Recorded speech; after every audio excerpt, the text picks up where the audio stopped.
Kiriko is the first new character to be added as part of the update to Overwatch Part 2 Electric Boogaloo, and is a support character that boasts a very, Japanese theming. Anyways, Kiriko is a support hero whose main abilities allow her to position herself in crucial positions, ready to heal those in need with the ability to climb walls and teleport to faraway teammates. So what does Kiriko have at her disposal? Well, she carries healing Ofuda, or talismans if you will. I'm just going to call them talismans, which is kind of like pieces of paper that she throws at people to make them feel better, which, coming from experience, I can attest to that being a very realistic ability. Oh, I don't feel so good. Don't feel down. Use these to pay your hospital bills. Oh, wow, I feel so much better.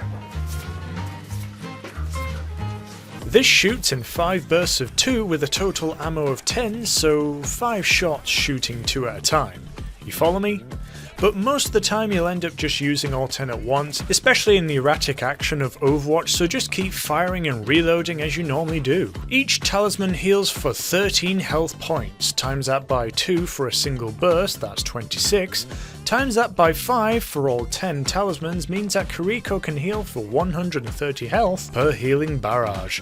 Not bad. This homes in on allies up to 35 meters away, and you don't really have to aim that well for it to even work. It even tracks the targets as the talismans fly through the air, so it's very fire and forget if you're looking after numerous people at once. This only works within line of sight though, so it'll get destroyed if it hits a piece of terrain.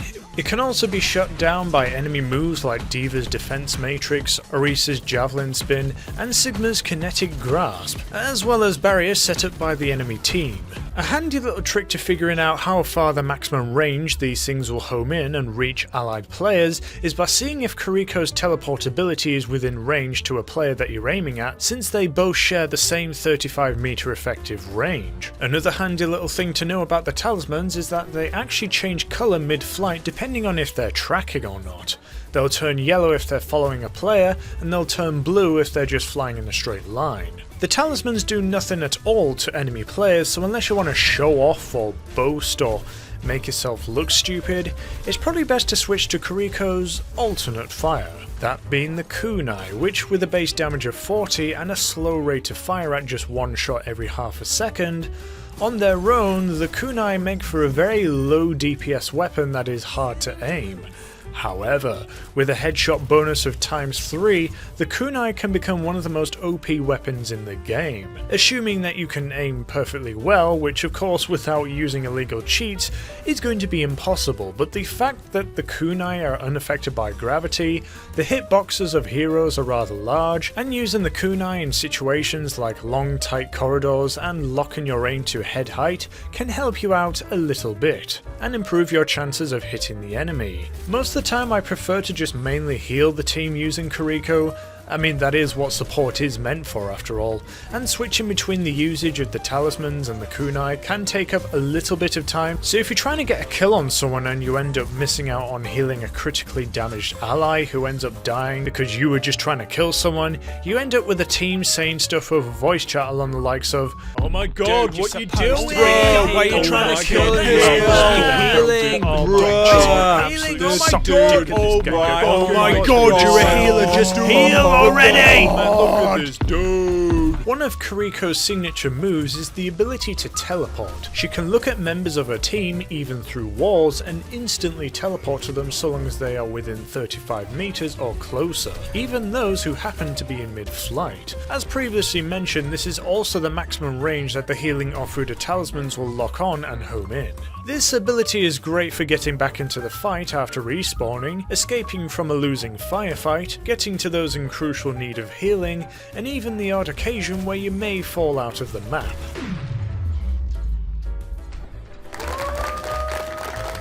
It also cleanses the player of most negative effects that may be applied to them and are rendered invulnerable for a very short amount of time on the other end of the teleport. Though this length of time is so short, I wouldn't really take it into account in a fight. It cannot be used if the player is under a stun effect like the steel trap or the gravitic flux. It takes 7 seconds to recharge after every use. Complementing our ability to teleport is the ability to climb walls, because apparently fox yokais do that. This obviously has its uses, such as getting to high ground to keep up with the likes of Genji and other vertical characters, escaping tricky conflicts where death is inevitable, as well as flanking.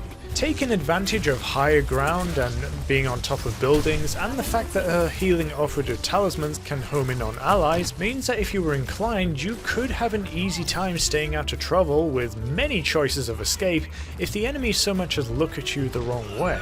The protection suzu ability is a sort of healing grenade that Kiriko pulls out of her arse and heals allies for 50 points within an area of about 6 meters radius. It clears them of most negative effects that they may have. It makes them invincible and untargetable for 3/4 of a second, so abilities like Roadhog's chain hook will phase right through them. It will also non-harmfully blow back any enemy players who are within its effective radius. The protection suzu ability I find handy for those times where using the talismans alone is insufficient to keep a heavy alive against a barrage of fire, so I lay down one of these things to assist in the matter.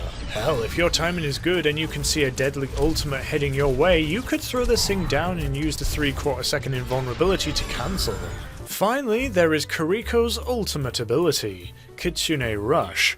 It basically shoots a fox spirit in the direction that Kiriko was facing when the ability was activated. It'll run in a straight line until it runs for 25 meters or hits a wall, which can include May's ice wall and cryo freeze, even if that May is on your side, so make sure you don't get ulti cancelled by your own bloody teammate. As the fox spirit runs, it'll fart off a trail of divine goodness that'll give allies that sniff it a stat buff of 25% faster fire rate, 50% faster reload speed, 3 times faster cooldowns for abilities, and a 50% increase in movement speed. This effect will last for 10.5 seconds. With everything explained, I think Kiriko, with her ability to teleport, climb walls, and easy to use healing ability, makes her great at healing allies while staying out of trouble. Now if your aim is more aim bot than bot aim, then you can really dish out some damage, but I feel that you should only really do that if you have nothing else to do, like, I don't know, healing. If you're finding yourself in the heat of the battle quite a lot, it might be advisable to save the teleport ability for those times where Kiriko is getting chased around by those who are more combat ready than her, which is most of the characters. If a player is in critical need of healing, it might be a good idea to use a combination of a teleport to get to them quickly, followed immediately by a protection suzu to make them invulnerable for a short while. While this is underway, it'll give you some extra few milliseconds to start healing them up. It could mean the difference between losing that player for a good 15 seconds or going on to wipe out the rest of the enemy team. So that's my little guide to the foxy lady Kiriko. Let me know what you guys think in the comments, and I thank you all very much for watching. See you around, folks.